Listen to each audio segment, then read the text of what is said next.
Channel 7 News, this is James Calderwood reporting live from Long Valley. Sources tell us that the cutest dog of all time lives in this house right behind us. Getting more and more reports from this area of a dog that is just too cute to believe. We have one of those eyewitnesses here today. Sir, tell me about your experience. I was just walking down the road and I just caught a glimpse of something white.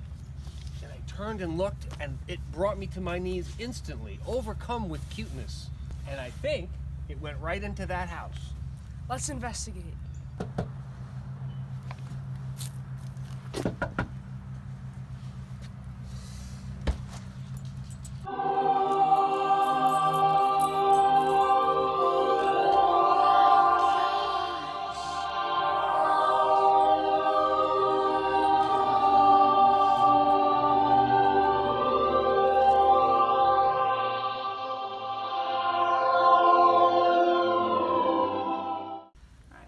This is truly the most magnificent, cute dog that has ever lived.